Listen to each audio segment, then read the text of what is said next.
Ooh, I just ate like a lot of just Hershey's chocolate. That's weird. What do you mean Hershey's We chocolate? had like a giant chocolate kiss left over from like one of those huge ones left over from A Hershey Kiss, though? Valentine's Day. I don't know. I just needed like a burst of Boost. chocolate. I feel like I feel like if I needed a burst of chocolate, I'd go with like, I feel like I can always go for a peanut M&M situation. Oh no, wait. So then I found the last two peanut M&Ms. Oh, And I like finished just them. just Just two like peanuts? found them at like the bottom of the drawer. Like Just two peanut M&Ms or two bags? No, it was like 4. It was like 4 at the bottom of a huge bag that we had.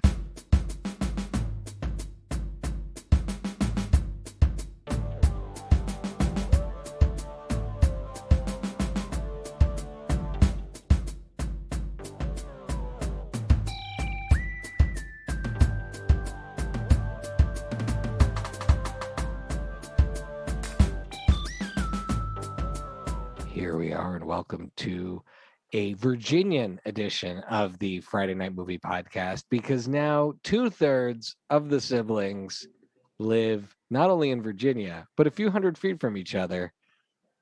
Lily, I know you're here in Spain, but Becky is now in Arlington. Becky, how are you doing?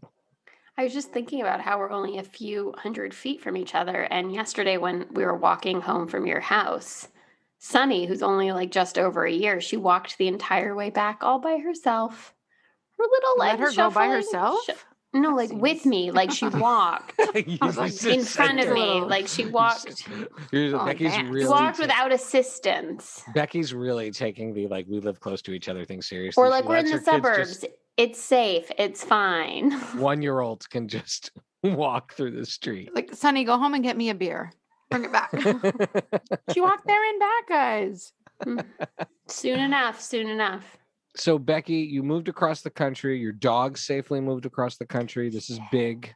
That was the big. Like that guy could have driven all of you guys across the country. Do you have any observations on your first few days of being absorbed into the world where your brother has inhabited? I think that's really what people want to hear. I don't think people want to hear like once you fly first class, you can never go back.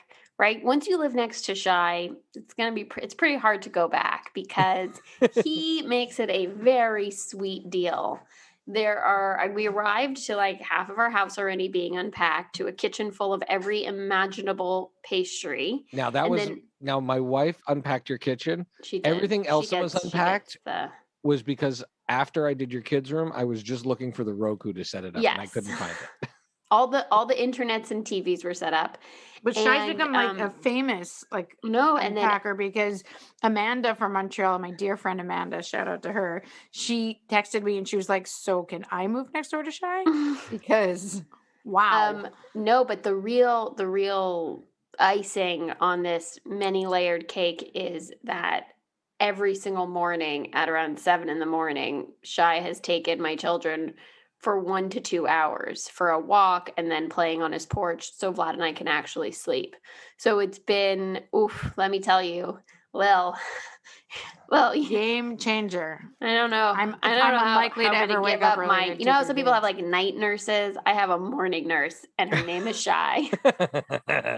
Well, I would say this, at a certain point, right now we're not able to go into each other's houses because we're social distancing. At a certain point, I might not necessarily walk them, but pick them up and bring them over to the house and feed them and play with them and stuff. But I was just thinking about the fact that for a year, you and your husband, who have been on that island out in California together without family nearby, have essentially not slept like normal people. Like I have had days and nights where I've slept in the last year, but just the notion that they had family, they just weren't bubbling with the family. That's true. But we had like cousins, but not like siblings. They weren't. Yeah, we had wonderful cousins. No one we were potting. No family we were potting with. Exactly.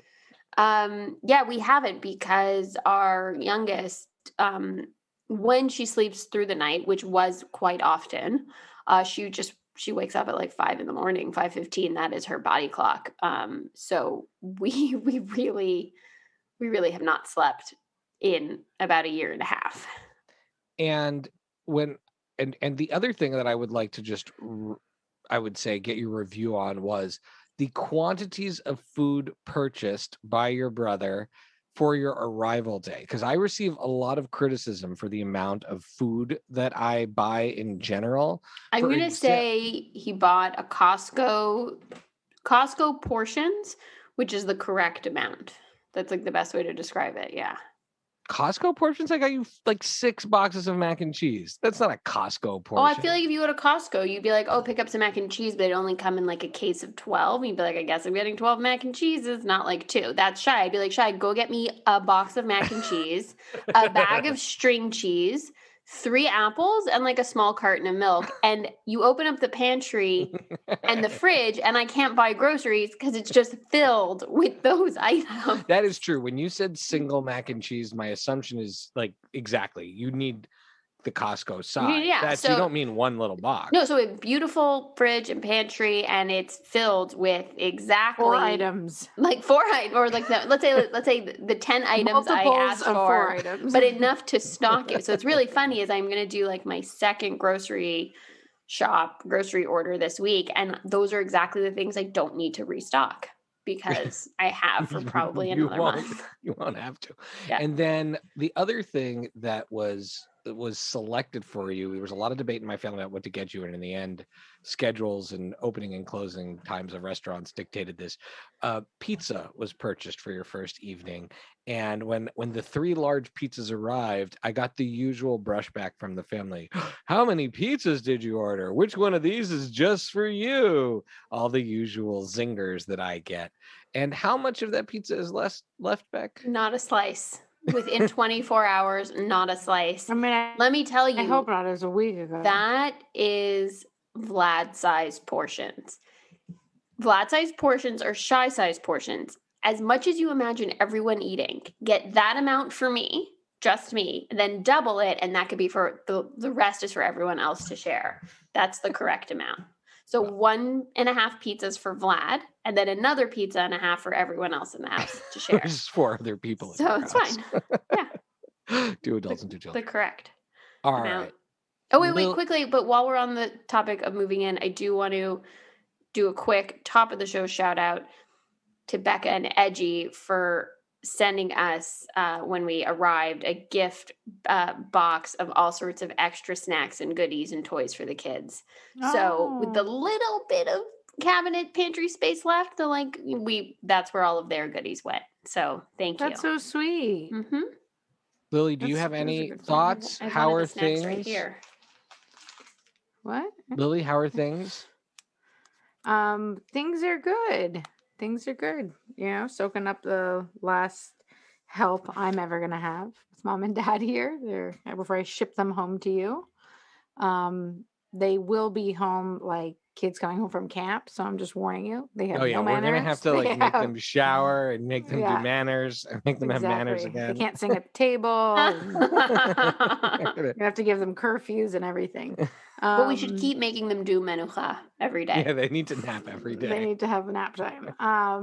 But yeah, no, we're good. We're all right over here, hanging in there, and yeah, just soaking up the grandparent help. Well, very cool. Well, speaking of, I would say travels, that's my segue for today. We all picked a movie to watch this week. We're going to go deep on that, and then we'll talk about our shout outs and recs. Although I think both of you only watched, this is the only thing either of you watched in the last week. I have a few things. So we watched Kristen Wiig's, I would say, soon to be or already cult movie, because I think that's a way to describe the reaction to it. Barb and Star Go to Vista Del Mar, which is about 2 ladies who live together that are dear friends, who are single for a variety of reasons in their middle age, and they decide to go on a vacation to a place in Florida that is recommended to them by a friend of theirs, where they're going to sort of get their grooves back. And while they're out there enjoying the fun and the sun, they also thwart a terrorist plot and make a bunch of friends along the way. I feel like that's the best summary. But really what this movie is about, it seems, is like the bits and the character stuff. And I would also say friendship. This film is about, very specifically, finding your shimmer. And Oh. And I think they stay true to that North Star of the film, which is finding your shimmer. So not being afraid of taking chances and new adventures, not being, not looking down on yourself, knowing that you are worthy of love, and that's what I would say is the vehicle for the bits. But it is very much about two women finding their shimmer, and I appreciate that.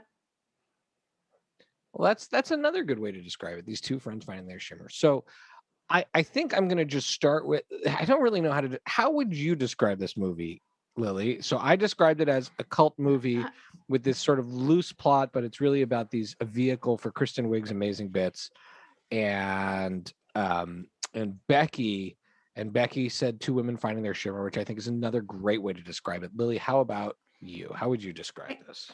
I think that it's like a buddy comedy, but a Kristen Wiig buddy comedy, and that is a big asterisk because it's clearly her inside jokes. I just feel like all these are the bits that they do off camera that they think are super funny, like the Trish thing when they're just on the entire plane ride describing this imaginary woman Trish. That is something that they've probably done before. Right. I feel like this movie gives us a window into just how strange Kristen Wiig really is. And Annie Mumolo, Mumolo are, because clearly it's their bit together, or their bits that they do together. I'm sad to say that at many points though, I did feel like, oh, this seems like just a really long SNL bit that isn't cut short. And I feel like you don't want to have that feeling though in a movie. Well, let's put it this way. I'm going to reframe it and say I love the little bits. I thought it was very funny. I there's so many SNL movies over the years, and this isn't from an actual SNL skit that I know of, but it feels like it is. Wayne's World, Night at the Roxbury, even Stuart Smalley got his own. Coneheads. Coneheads, right? Those are all movies from things that probably shouldn't have been feature length. Although Conehead stands up. I love that movie. Oh, really? See, whatever. And Wayne's World stands up in its own way. In its own way. So I think part of what, my issue here, or not my issue, is there's a little bit of expectations unfairness. I don't know what term we could use to that, but because it's Kristen Wiig, and you think of Kristen Wiig and Bridesmaids and this kind of towering comic genius. Right. But if this makes sense, I wish there was a little bit less Austin Powers and a little bit less musical and more bits of the talk group and just more of them riffing, because the bits that are in there are hilarious. And I mean Austin Powers in the way of the bad parts of Austin Powers, if there are any, but you know what I mean? That sort of over there is the top. The opening scene starts with this sort of Austin Powers villain. Oh yeah. I feel like that's definitely borrowing from that. Or James Bond kind of riff. I think I have a question for Beck. I mean, and her playing the good guy and the bad guy too. Yeah, it's obviously. It's very, very right. But if Mike Myers can do it and Eddie Murphy can do it, and why can't she? Oh, that was not the part that I would say bugged me. I just feel like it kind of gets lost. So here's a question I have then for Beck. This movie was, I think, 100 minutes long. Yeah, it was a little over 100 minutes long. As the filmmaker, it's too long. How much does that dragging feeling that Lily and I seem to have experienced, how much is that an editing thing and not really an editing thing, or a director's responsibility, or a studio responsibility? So I think that the dragging feeling you sense when watching a film happens when you're watching a scene that's not pushing the narrative forward. And so you could have a 2.5 hour film that feels like everything is at pace and moving forward and exciting because everything you're seeing is getting you to the climax, right? Or is getting you to the resolution. And so the problem with, and you see this in so many of these comedies, is that they just feel a little too long because there's so much funny stuff in it and they don't cut it out, whether it's in the script phase or in the edit phase. because it's really, really funny, but is it funny and serving the story, or is it just funny? And as the filmmakers, they choose, hey, it's just funny and that's good enough for us. But then as the viewer, you go, well, there's a lot of stuff in here that's funny. And these parts aren't pushing the story forward. So it starts to feel like it's dragging. My solution to that is do what I did. Watch it in chunks so you don't really notice that it's dragging on because you've only seen like 45 minutes at a time. So I literally watched it as if it was like 3 episodes of a show, and I was like, this is amazing. I can't wait to watch the next episode. Watching it all the way through. I recommend it. Like, had they done a mini series, perfect. So it worked really well for me. I didn't notice that it dragged. I didn't notice that it was too long. I enjoyed all the bits. I loved the supervillain. I loved the musical acts. I love the weird surrealist moments. Like, when they do drugs. It was just like I'm excited. I hope to rewatch it tonight with Vlad because I need him to see it. I think this is a movie, I admit that movies like Anchorman and Zoolander, although I like Zoolander a lot more than Anchorman, are movies the first time I saw them, I was like, I don't know, how much did I like that, right? And like I didn't, and then this is a movie I could see us watching together and laughing really hard. Like there are certain elements of just watching them be comic genius that is so funny. And there's just really like it had those great moments that I rarely happen to me in a lot of these comedies Shai, you and I were talking about earlier. There were comedic moments that caught me off guard. So like when you're listening to the lounge singer and you realize he's singing about boobs, like it caught me off guard and I was laughing so hard. And I'd like that they kept showing that guy in the banana hammock over and over and over again, but there was no reason other than it was just part of this. Other choices, having Reba McEntire play Trish. I think that's perfect. Of course she would be Trish. It was just like great choices. So in the opening scene in the second opening scene, they are in a store. They're at a store called Jennifer Convertibles. Hottest store in town. Right. Which is where I had, in fact, bought one of my previous couches. The old L-shaped couch was from Jennifer Convertibles. And I 100% thought that was a made-up store name. Well, I sat there. How would I know? I'm not American. And then I literally... Oh, I don't know if I cut out. Oh, wait. And then I literally, as I'm watching it, I'm like, oh my God, they're so genius that's the name they picked for the story. That's a ridiculous name. I bought Jennifer Convertibles because when we were going to buy a new couch, we ended up getting ours from Macy's, but when we were going to buy a new couch, I was like, we got to go to Jennifer Convertibles again. That was the best couch. I thought that was a joke. And they got rid of their retail stores for the most part, as far as I understand. So when we're watching this, I'm like, well, that's weird. Jennifer Convertibles, they got rid of their retail stores. And then that was worked into the plot of the movie. I was like, this is amazing. So I love that. All right. I also thought that can I just say that I think that, I'm glad that I feel like they took a chance on Jamie Dornan. Okay, we need to talk about that. We need to have a whole section on just him. He should be so lucky to be in a movie that they made. Well, here's the thing. Jamie Dornan, and his persona, I think, is someone who, like, based on the movies he's in and the roles he plays, is someone who probably takes himself too seriously. So to see him in this and fully commit to it, like his musical number phenomenal. Was like that I have a new respect for him. I mean, such a respect. You're like, oh my God, he must be a really funny, fun guy because he didn't just do the part. He really went all out with it. For example, his musical numbers. He was hilarious in it, and it's similar to, I think, of Robert Pattinson playing. We've seen Robert Pattinson in some roles that are not his like sullen Edward, whatever his name, Cullen role.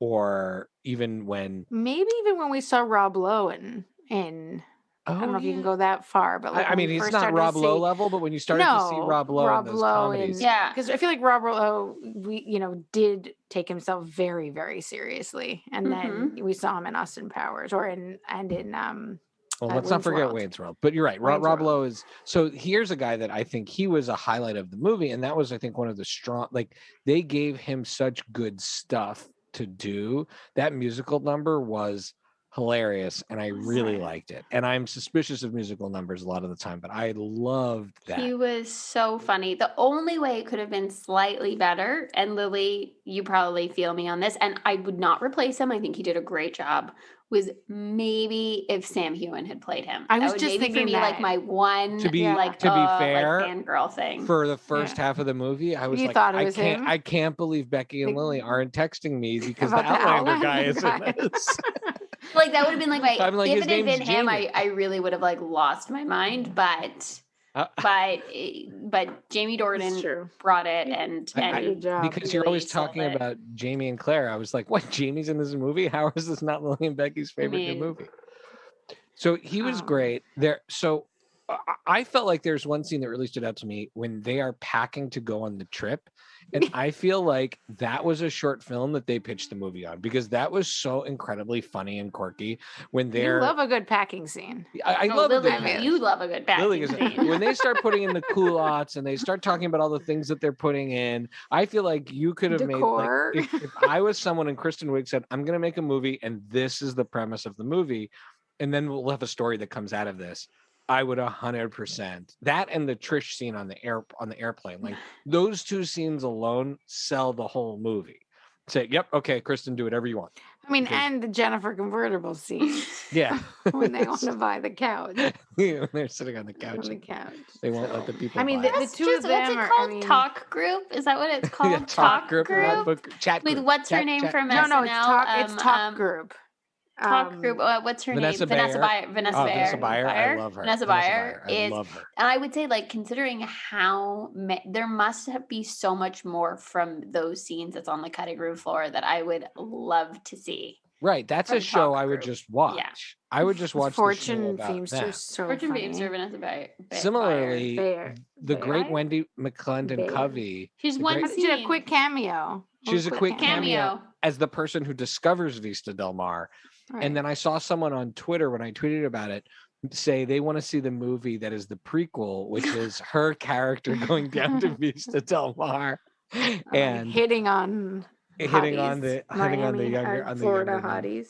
And I love the way they just painted Florida. I have to say, having been to Miami and Florida many times, I've never seen weather that good. Whenever I'm there, it's overcast and raining, disgusting. I asked Mom, I was like, was this filmed in the Caribbean and made it look like Florida? Because it looks way too nice.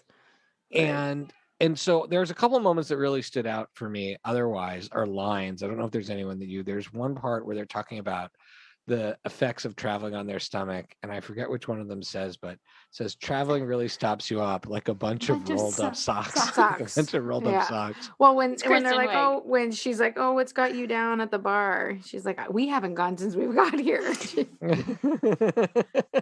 And then there's the part where the three of them wake up in a sandwich on top of Amy Dornan's character. That was the Allie ejected about an hour into this movie. She says, nope, I can't. This movie is not. She left. But that scene made her laugh out loud. And there's a scene where Barb is sneaking out while Star is writing in her journal. She's writing a note. She sneaks out through the bathroom window and then gets on the raft. And the physical comedy there was amazing. Yeah, you're right. And then on the raft. I mean, like, it's really those two women gave us Bridesmaids. So I can't. I mean, like, forever and ever in I think the pantheon of comedy. But it just bugs me a teensy bit that like a movie that they made together and starring together just isn't better. It's funny. I'm not saying funnier, I think Shai makes a point that, give it time, give it a few rewatches. I like this. To me, I agree. I think this is an Anchorman. I think this is a Zoolander. And I have to say, I wouldn't say that it's not as good. I would qualify it as just so wildly different. And in fact, I find it entertaining in a different way because you can truly pick this up at any point, watch about 10, 15 minutes, get a few hits of scenes, doesn't really matter. And it's going to be funny. You're anyway, it's, you don't need the whole story to enjoy. I mean, there's just there's just so many. Can we just quickly talk about the Andy Garcia cameo? How perfectly cast that is. How wonderful that moment is. It's just Andy Garcia. I was just being like, I was imagining Mom. I was imagining like our mom in the jungles of Florida with Andy Garcia, like blessing her as her shaman. I mean, Andy Garcia has been turning up in movies, basically dressed as Tio Mario on Vacation for the last little while. In the Tio Mario's our actual uncle. He was in the Mamma Mia sequel basically the same guy. And I think that's okay. My kids actually have had a lot of exposure to Andy Garcia because we've watched all the Oceans movies. Oh. And we've watched Mamma Mia too. There should be more Andy Garcia. We should have more Andy Garcia. There isn't enough. I mean, Andy Garcia is amazing. And having just watched The Godfather 3, the recut version of it, Andy Garcia, if that movie had been better made or better edited at the time, I think Andy Garcia is at least better chance of getting an Oscar because he's so great in that movie as the hothead. But yeah, Andy Garcia is amazing.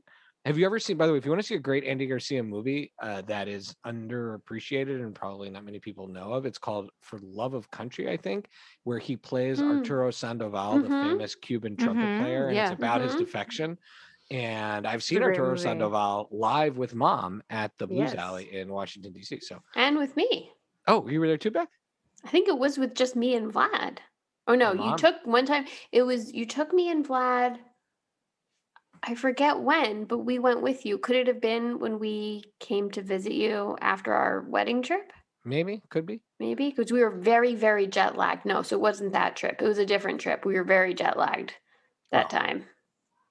Now, let's think about this movie in terms of comparing it to some other spy madcap movies out there. Like, one thing I will say is that Spy with Melissa McCarthy was a movie I went in not expecting to be that funny.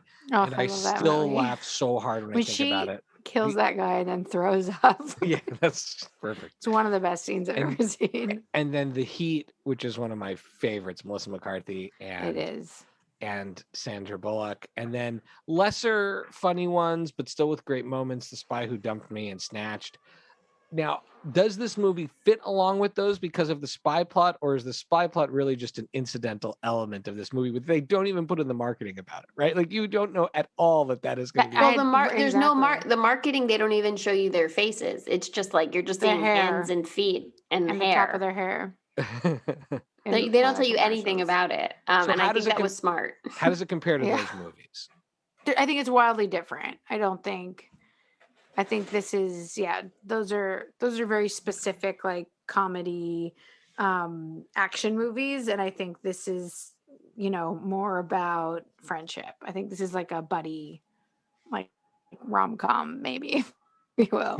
Buddy, I see. It's like it is. It's the equivalent of a bromance type of movie, but quirkier. Right. And okay, all right. So your MVPs and your LVPs of the film. MVP is Edgar, Jamie Dornan. Or is he my most improved? MIP. Oh, he's my most improved. Yeah, he's my most improved. My MVP. I'll tell you this. Probably going to be Barb. Barb is actually going to probably be my MVP. I think she just had, like you're saying, like more physical comedy. Physical comedy, really, she brought it. Yeah. And my LVP might be like bad guy Kristen Wiig, because So my MVP is good guy Kristen Wiig, and my bad guy, my LVP is the bad guy Kristen Wiig character. I don't mind that there was a weird over the top villain, but that part of the movie was just hard to enjoy for me. And I really liked, and her performance was otherwise, great, quirky Kristen Wiigness. She's, honestly, like, I really would watch her do anything. So. If you had to choose between Barb and Star. In this movie, I think Barb wins, but overall, like, Kristen Wiig, I think, is like the funniest person of her and Melissa McCarthy, I think, own this generation of comedy with, like, Tina Fey and Amy Poehler. So that's fair.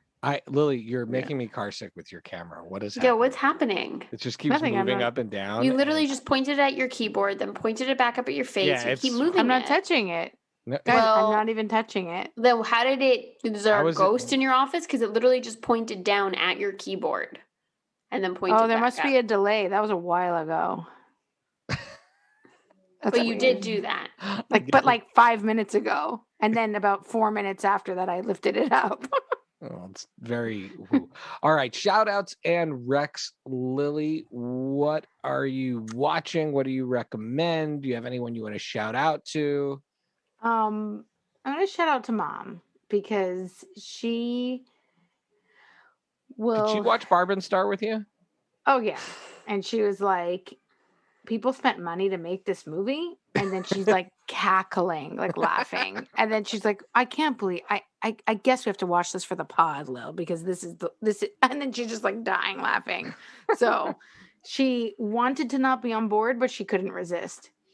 But mom will plant herself in my living room and just decide, she'll be like, because I feel like at her house, she has a free range of like TV, right? Like she's just her and dad, and she can put on whatever she wants whenever she wants. And I feel like here, Does she even remember? Unless it's time does she to even watch remember Australian what crime that's drama. like? Because it was so long ago. Does she I'm not know sure. what it's I'm like to not- choose her own programming? It's not like she couldn't come and do that at my house. I'm like, you can go sit and turn the TV on. But I don't know if she feels judged or feels like she can't. So finally, the other day, she goes, you know what? I'm sick of this. I'm going to sit down and I'm turning on Firefly Lane on Netflix because that looks like it's right up my algorithm. And she sits down and she puts that. So she's like, I just want to watch some TV in the living room by myself. She had no problem at my house watching all of Virgin River while I'm on maternity leave. I'm like, can we please watch something fun together? She's like, Becky, come curl up here. Get under a blanket. We're doing Virgin River top to bottom. No. Right. So she and I was like, go right ahead, Mom. Like, I was never going to watch that show. And I was like, forget it. And now I'm like super into it. And so it's like, I don't know, is that momness or Heigl and Chalk? What's her name? Sarah Chalk? Sarah Chalk? Oh, Yeah, Sarah wow. Chalk. I would say like she's definitely the draw for me to watch it. But it is like a drama, so it's maybe different. I mean, her. I'm never going to watch that show. No. I'm not actually recommending this to anybody. It's just what I've been watching with Mom, and free spare moments. And I really cannot say this enough. And I know a few weeks ago, Bronx was like, yeah, I couldn't get into it. And I don't want to be the person that, this is very Becky, to judge someone who doesn't like the TV that you're watching or that you like and like forever has an opinion about that person because of I that. don't have an opinion about people, but I get angry at you both when you don't listen to me sometimes. That's You're just very fair. impatient. I eventually listen. It just takes about 3 Becky years. definitely listens to you more than I do. Oh, So don't get, I mean, anyways, keep going. Say your thing, what show you're talking about. So I think Patriot is one of the best shows I've ever seen. Okay, it's a masterpiece. That show is a masterpiece. It is. So like when someone is like, I couldn't get into it, I'm like, what are you talking about? Well, you also started with Perpetual Grace, which I think introduces you to the world better. It does, but I think I would have gotten into it. I think I would have enjoyed it this much. It's a masterpiece. You'll see when when you see the whole thing kind of wrap in all of its unresolvedness, it's still amazing. And I was thinking about this, like, how long has it been since I feel like I've had something that's so juicy to bite into, like for TV, that makes you like even the shots, like Becky, you got to watch this because it's just, and that is something that you do appreciate more from watching the two back to back, both shows back to back, but you can like recognize the cinematography and the type of shots and the close-ups and stuff like that, and the bird's eye view shots from both shows, and just the way that the pacing is done.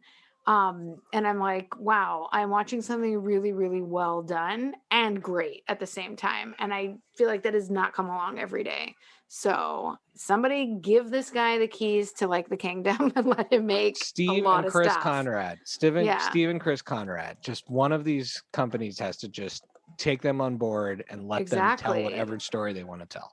Exactly. So I highly recommend Patriot on Amazon Prime for everyone. And then you can watch Perpetual Grace, which is also amazing on Epix, which no one has heard of, but you can buy the iTunes. You can buy the iTunes. You can buy that's a buy. iTunes. That's a buy from our I was going to say, like, spend that the $20. Yeah. Buy the season. I highly recommend. It's a great trip.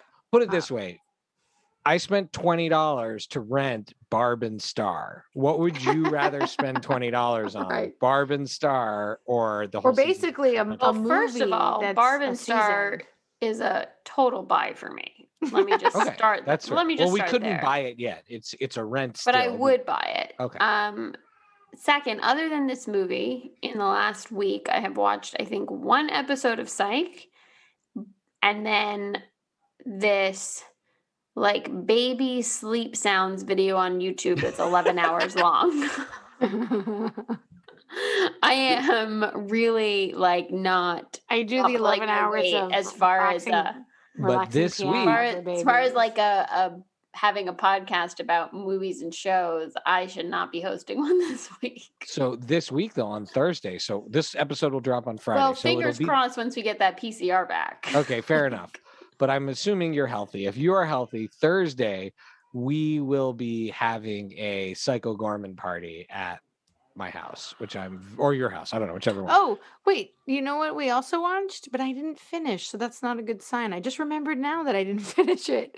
Midnight Sky with George Clooney. Oh, yeah. How was that? I didn't finish that one. I have a half hour left. I didn't finish that one. I didn't finish that one either, but I also didn't start it. You didn't start it? That, we went to bed and mom depressing. Like, I was like, I can't, I'm so tired. I have to like cut out a half hour left. Like, it's not worth it to lose sleep over this movie. And mom was like, oh, if I don't finish it, I'm never finishing. And she just stayed up to watch. And the next night I go to Jose, we're in the kitchen, and I was like, hey, let's finish Midnight Sky. We have a half hour left. My mom already saw it, but let's just watch together. He goes, too bad. Your mom already saw it. Anyways, what else can we watch? And I was like, yeah, but you'll never know the ending. He's like, yeah, I'm good. Next. Yeah, no, that's what that happens to me. That happens to me. I'm like, I can live without knowing what happened. My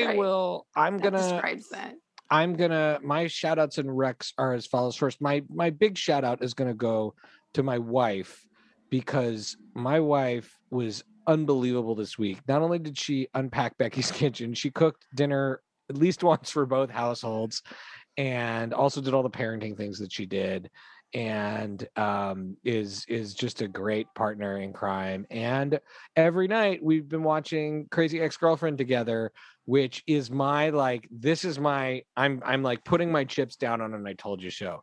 First episode is kind of weird and hard to get through, but I think it is one of the smart. We're now on season 2. I think it's one of Allie likes it. Loves it. We just sit there the whole time being like, how smart is this woman, Rachel Bloom? How did she won a ton of awards? It won a ton of awards. She's another person where, like, give her the keys, because every song is done in a different genre, and they are so witty and so funny and so self-aware. It's so funny. And then the characters are those quirky, lovable Parks and Rec style type of, quirky, Good Place style characters in a small town. And so we've had so much fun watching that together. And then my big wreck is a film on Netflix called A Futile and Stupid Gesture, which is about Doug Kinney, the creator of National Lampoon, and the guy who wrote Animal House, starring Will Forte. And Domhnall Gleeson plays his writing partner, Henry Beard. I didn't know who the actor was through the first half of the movie. I was like, who is this new actor? I've never seen him before. He was amazing in this role. And then you had a ton of other brilliant actors and comedians all playing small roles. Thomas Lennon is in it. Jackie Tone plays Gilda Radner in a few scenes, and I want to see Jackie Tone doing Gilda Radner for a whole movie after having seen her in this movie. That's a huge compliment. Yeah, speaking of Jackie Tone, I now cannot get it out of my head how much I want her to be Miss Maisel. Like, I want her to play the role of Miss Maisel. I'm like, if they did one of those mid-series recasts, that would work for me. I can't stop thinking about that. So she's great in that. And that movie, that is one of the coolest movies. I mean, I love the history of comedy. Cool. I love Animal House. I loved this movie. I feel like where can people watch it? On Netflix. It's a Netflix film. So it's cool. Very accessible. Go check it out. Will Forte's performance also, again, he's a really funny guy, but it's a dramatic role too. And he's amazing in it. I mean, there's so many great comedic actors that you know them as comedians, but they crush it in drama. And he was amazing in it. So that to me was like quietly one of the best. It was probably one of the best movies that I've seen lately. I loved it. And then on the Rex side, just some fun things we've been watching with the kids. We started watching Head of the Class, the reruns of Head of the Class, because it's on one of the streaming services. I think it's on Peacock or something. I don't remember which one. I think it's on Peacock. And Ferris Bueller's Day Off we watched with them, which was then followed immediately by them rewatching the Barry Goldberg's Day Off episode of The Goldbergs, which is Alonzo's favorite episode. And they were just so tickled that they knew all the scenes and got all the jokes. And it really is, I mean, that movie has a lot of cursing. I think you have to have, you have to have a certain parenting style to be willing to show your 9 and 7-year-old that movie. But you also, but it also, of course, it holds up. And I had a lot of fun watching with the kids. And again, it says a lot about the Goldbergs, which has been a vehicle for me teaching my kids about so many amazing things from the 80s. So Adam F. Goldberg, a genius. All right. With that, Lily, where can people follow you? Chichi, CHICHIK, as in Korman, Gomez. So Chichi K. Gomez on the Twitter. You're so excited for our Psycho Gorman special coming up. That I said Gorman instead of Korman. Right. I have to write down that I have to watch that movie, so don't forget. Are you kidding me? I remind you every day. You remind me every day. Becky, where can people follow you? You can follow me at Paper BK at Shai's house. Princess. Yes. Come have a fire pit with us in the backyard. Or just hack my ring and watch Becky. But no, watch Becky's kids on your porch while she naps. Oh. And it's a great show. And I also, by the way, I have my in-laws ring because I set up their ring attached. And so I got notifications the other day when the leaf blower guy came onto their porch. So I recommend that for people to watch. Watch my in-laws ring camera. Just DM me and I'll hook you up with the password. You can follow me at Pancake and the number 4 table on Twitter and Instagram. You can follow all of the Friday Night Movie shenanigans at Fry Night Movie on Twitter and Instagram, or FridayNightMoviePod.com. Do watch the movie Psycho Gorman, PG Psycho Gorman, in the next couple of weeks, because we are going to have a special later in March devoted to that show. So we're very excited about that. So you get a heads up now to go check that out. Also to my sisters to go check that out. And more importantly, please check out the NAACP Legal Defense Fund and the Equal Justice Initiative, 2 very important organizations doing really important things for our country and our democracy. And we support them as a family, and I hope you will learn more about them. And if you're interested, support them as well. With that, the theme music from What Does It Eat kicks in post, and we dance our way into the evening. Love you guys. Bye.